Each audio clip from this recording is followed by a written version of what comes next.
Welcome to today's headlines. Surge warns against injustice.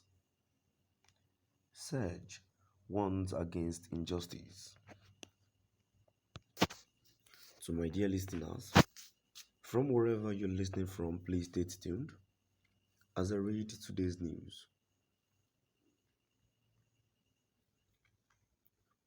A pan-Igbo socio-political pressure group, the Southeast Revival Group Surge, has urged President Muhammadu Buhari's administration not to continue with what it described as victimization and exclusion policy of the federal government against Igbo in Nigeria.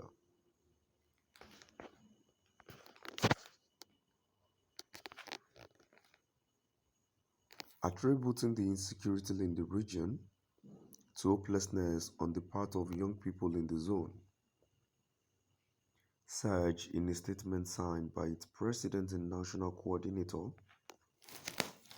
Chief Willie Ezugu, said delay in releasing the leader of the proscribed indigenous people of Biafra, IPOB, Nnamdi Kanu, is not an action taken in the national interest.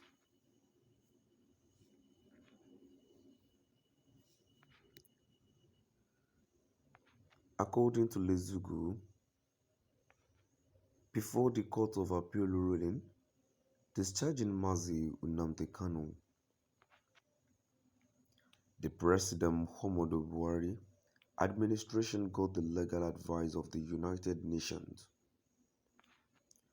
which demanded for the unconditional release of the IPOB leader based on his violent extradition by the Nigerian government from Kenya to face terrorism trial in Nigeria.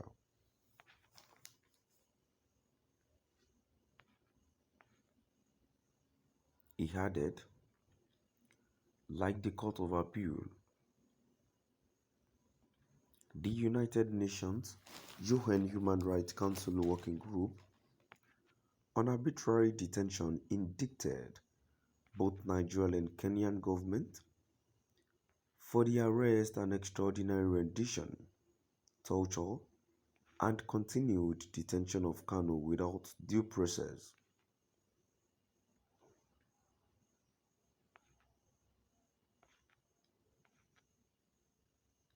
We recall that the UN had asked Nigerian government for the immediate release Kanu unconditionally and pay him adequate compensation for the arbitrary violation of his fundamental human right.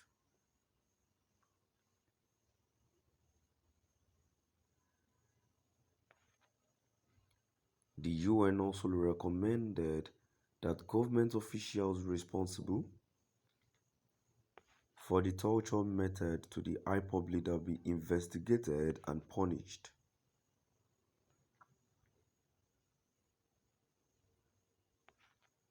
The UN further directed Nigeria to report back within 6 months of the transmission of its opinions on Kanu's matter. Steps taken to comply with all the recommendations thereof. The United Nations had referred the case of Kanu's torture to Special Rapporteur on Torture and other cruel, inhuman, or degrading treatment or punishment for further consideration.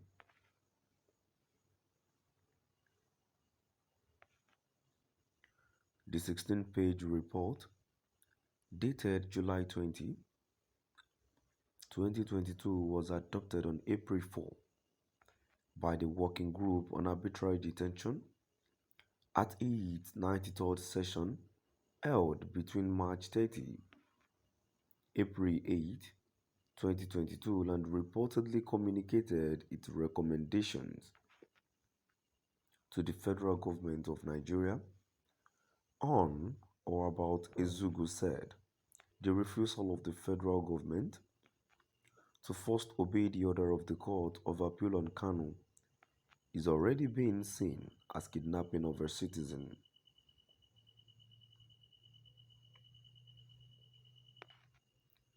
According to him, this will definitely worsen the security situation in Southeast as a similar extrajudicial action of the federal government led to the murder of Boko Haram Islamic sect leader Yusuf Muhammad by agents of the state, which has been widely acknowledged to be the immediate cause of the extraordinary escalation of violence in the northeast and which Nigeria is yet to recover from.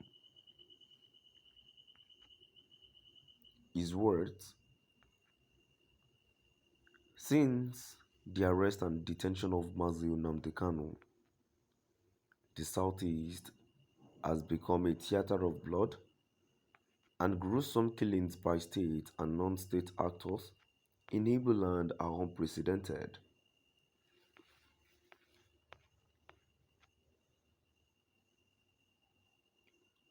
The Igbos have been raising alarm on marginalization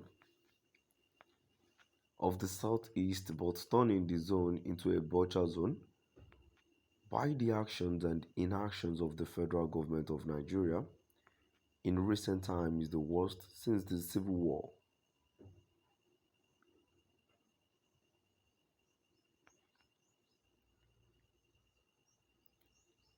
We therefore urge President Muhammadu Buhari to call the Attorney General of the Federation and Minister of Justice Abubakar Malami to order, as it is globally acknowledged, that injustice brew anarchy is, is every society.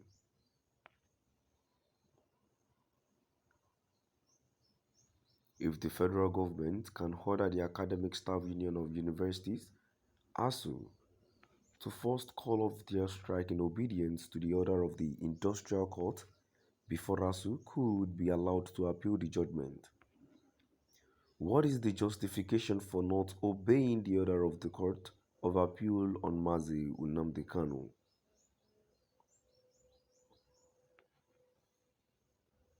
The extraordinary rendition of Mazi Nnamdi Kanu was considered an injustice and a violation of his fundamental human right by both the United Nations and the Court of Appeal. We therefore urge the Nigerian government to make hay while the sun shines and free Nnamdi Kanu in accordance with the express order of the Court of Appeal, as this will mitigate perceptions of bias, exclusion, and injustice against the Southeast region over the years. So, my dear listeners, now